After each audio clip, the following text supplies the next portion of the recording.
रोहित भाई, ये दौर इंडिया के लिए खुशखबरियों का दौर है। आप ये समझ लीजिए, हम किसी के बाप की भी नहीं समझ सुनते। ये छोटे मोटे भिखारी मुल्कों को हम G20 में बुलाते नहीं हैं, और हमने अपने आजू बाजू के जितने कंट्रीज हैं उन सबको बुलाया है। बट हमारे लिए ऐसा हो गया है कि पाकिस्तान एग्जिस्ट ही नहीं करता। मोदी जी ने अपने दिमाग से, जहन से इनको निकाल कर फेंक दिया कूड़े के डब्बे में। ये भारत आज का भारत है, मोदी जी का भारत है, ये हमारा भारत है, जिसमें हम किसी की ना सुनते हैं ना किसी को बर्दाश्त करते हैं।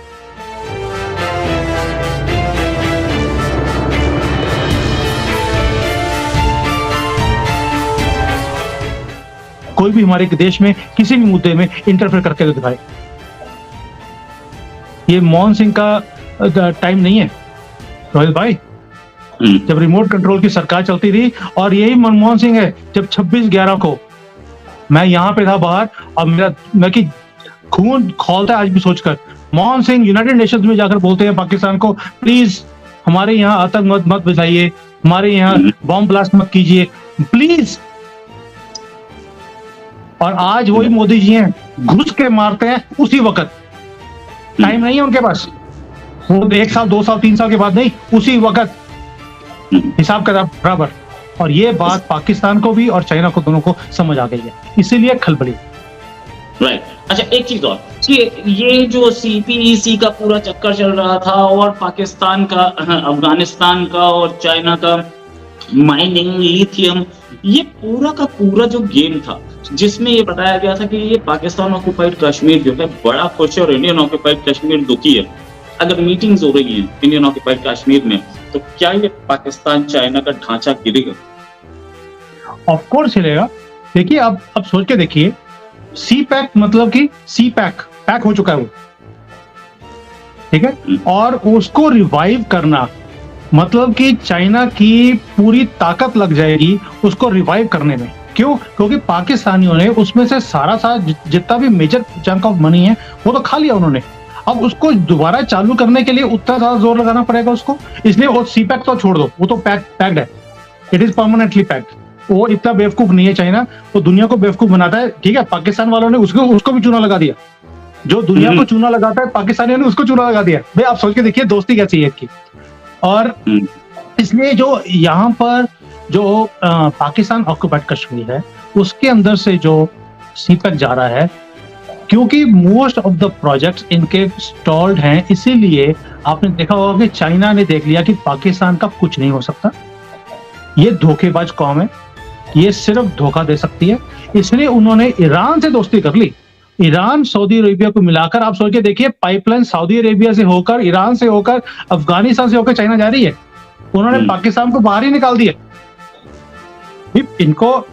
उनको भी समझ आ गई है, ये दुनिया को चूना लगाते हैं यार। आप क्या सोच रहे हो? उन्होंने पाकिस्तान को डिस्काउंट ही कर दिया, और उनको मालूम है एक चीज पता लग गई उनको, जब तक मोदी जी हैं POK लेकर ही रहेंगे। और उसका जो CPEC का जो रास्ता था, वो CPEC उन्होंने साइन किया था जब मनमोहन सिंह की गवर्नमेंट थी, रिमोट कंट्रोल की सरकार थी। उनको मालूम था कुछ नहीं होगा, ये इंडिया वाले मिन्नतें तरले डालते रहेंगे, हम अपना कॉरिडोर बनाकर अपना काम कर लेंगे। लेकिन जब से मोदी जी आए हैं, उनके सारे इरादों के ऊपर पानी फिर गया। CPEC जो था वो CPAC हो गया है, और वो चाइना पैक्ड एंड वापस चला गया। तो आप सोच के देखिए, इनके सारे इरादों के ऊपर पानी फिर गया है, इसीलिए उनको ईरान और सऊदी अरेबिया को इकट्ठा करना पड़ा। उनको इन्होंने, चाइना वालों ने, अंदर की बात बता रहा हूं आपको, इन्होंने सऊदी अरेबिया को एक ही चीज समझाई कि भाई US से आपको लड़ाकर अपना फायदा निकालता है। ईरान को सैंक्शन कर दिया, और सऊदी अरेबिया वालों को बोला कि आपको बढ़ावा दे रहा है, उधर से यमन में प्रॉब्लम क्रिएट किया हुआ है, आपको लड़ाकर उसका फायदा चलता है, आप लड़ाई बंद कर दो, USA की सारी गेम दुनिया में नीचे गिर जाएगी। लेकिन वो चीज, ये वाली चीज, वो पाकिस्तान इंडिया में कभी भी करने नहीं देगा, क्योंकि उसके अपने इंटरेस्ट खराब होते हैं। You understand that? तो इसलिए जो ये CPEC का प्रॉब्लम है POK के अंदर, वो तो आप समझिए पैक्ड ही है, और चाइना को समझ आ गया 1 या 2 साल, मेरी अपनी प्रेडिक्शन है 2024 से पहले गिलगिट बल्तिस्तान जो इनका एरिया है वो भारत के अंदर जुड़ना ही है। और अपना रोहित भाई, राहुल जी, आपके लिए क्वेश्चन आया है सॉरी सुमित जी, आपके लिए क्वेश्चन आया है, ये राहुल जी ने पूछा है कि श्रीलंका म्यांमार में एक चुनौती दे रहा है चाइना इंडिया को, इसको कैसे निपटा जा सकता है? देखिए, चाइना चुनौती नहीं देता, प्रॉब्लम्स क्रिएट करता है। उसने हिंदुस्तान को कोई चुनौती नहीं दी है, उसने श्रीलंका के लिए और म्यांमार के लिए प्रॉब्लम्स क्रिएट करी हैं। उनको इतना पैसा खिलाकर उनको उनकी जो इकोनॉमी है उसको बिल्कुल डुबो दिया है। अब उन डूबे हुए बेचारों को हम लोग सपोर्ट कर रहे हैं। इसलिए अगर आप सोचते हैं कि हिंदुस्तान को चुनौती चाइना दे रहा है थ्रू श्रीलंका एंड म्यांमार, ये आपकी गलतफहमी है। एनडीटीवी सुनना बंद कीजिए। एनडीटीवी मतलब कि नेहरू डायनेस्टी टीवी, उसमें सिर्फ ये कुछ ही आता है। तो इसलिए don't go bye there narrative. वो नैरेटिव जो है नेहरू डायनेस्टी टीवी वालों का नैरेटिव हमेशा पप्पू एंड पप्पी के लिए होता है, वो छोड़ दीजिए। एक्चुअल रियलिटी ये है कि चाइना हमें श्रीलंका के थ्रू कोई भी चुनौती नहीं दे सकता।